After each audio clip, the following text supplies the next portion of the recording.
Bonjour à toutes et à tous et bienvenue dans cette nouvelle vidéo. Donc je suis Akari Suga, si c'est votre première fois sur cette chaîne, en fait ici on suit mon parcours pour devenir ingénieur en intelligence artificielle. Donc je partage avec vous en fait les différentes compétences qu'il faut absolument maîtriser pour travailler dans le milieu. Donc en fait si c'est un thème qui vous parle, sur cette chaîne vous avez une playlist. Pour le moment encore on travaille sur le langage Python. Et donc dans cette vidéo, nous allons continuer à parler des types int et float. Donc, nous allons donc poursuivre notre compréhension des int et float. Nous avons parlé de l'idée de ces deux types de données et de la façon dont nous pouvons utiliser les opérations que nous connaissons en cours de mathématiques ainsi que d'autres que nous avons peut-être jamais vues auparavant, comme par exemple le modulo,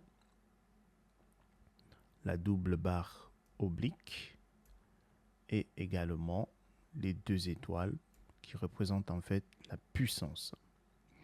Très bien. C'est vraiment génial parce que nous pouvons demander à nos ordinateurs de faire des maths pour nous, comme une calculatrice, en fait. Mais un langage de programmation fournit également différentes actions que nous pouvons effectuer. Dans ces actions-là, c'est par exemple print. Et dans une précédente vidéo, on a vu une autre action qui était type. Donc en fait, il nous renvoie le type en fait d'une donnée. Par exemple, si en fait, alors je vais effacer tout ceci pour vous montrer. Donc ici en fait, pour exécuter notre script, les bases, on va utiliser le terminal. Donc vous venez ici. Vous cliquez là. Alors, je suis sur PyCharm. Hein. Alors, ça dépend si vous travaillez sur VS Code ou dans VS Code, vous avez également le terminal. Si vous êtes sur PyCharm comme moi, donc je le refais. Vous venez ici, vous cliquez là. Et ensuite, vous cliquez ici sur Git Batch. Et après, donc, si on fait PW, enfin, dans tous les cas, on est ici, dans le répertoire Reformation IA. Et donc, si je fais ls, donc, là-dedans, en fait, j'ai mon script, les bases.py, et je souhaite simplement l'exécuter. Voilà, j'exécute et c'est bon. J'ai les résultats de ces opérations-là. Donc, je disais qu'on a vu une autre fonction qui s'appelle type. Donc, si on fait par exemple print type de 5, en fait, il va nous renvoyer int. Donc ici, je vais réexécuter mon script. Voilà, il nous renvoie 5 et des types entiers.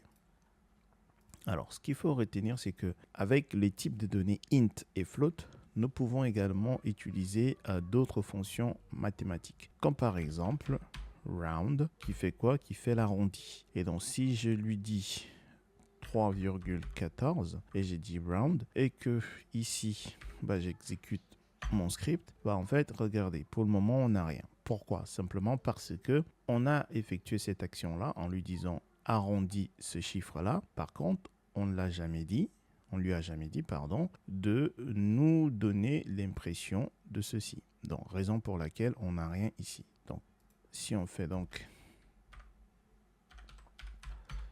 print de ceci, j'ai mal écrit le print, voilà, c'est comme ça. Et cette fois-ci, si j'exécute mon script, voilà, il a bel et bien arrondi 3,14 en 3.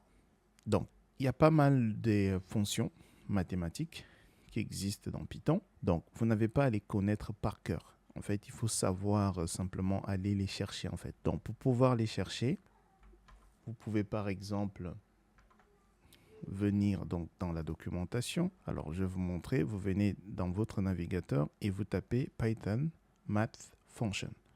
Vous faites Entrée et par la suite, vous cliquez ici, Mathematical Functions. Vous cliquez là.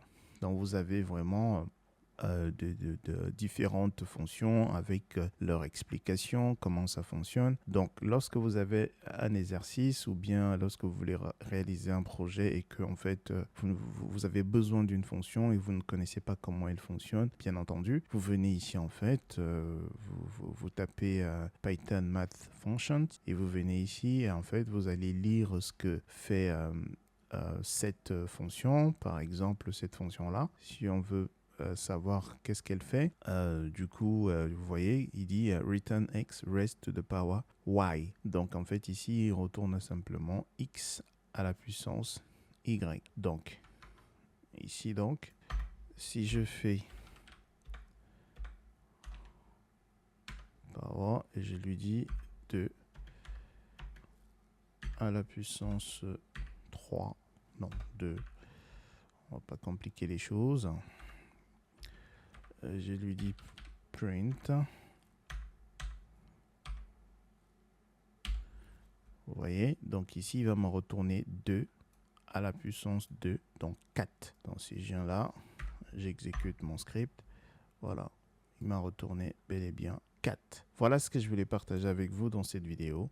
N'oubliez pas, pratiquez, pratiquez, pratiquez. Alors, si Python, c'est un langage que vous apprenez, que vous commencez juste à apprendre, oui, il va falloir pratiquer, pratiquer.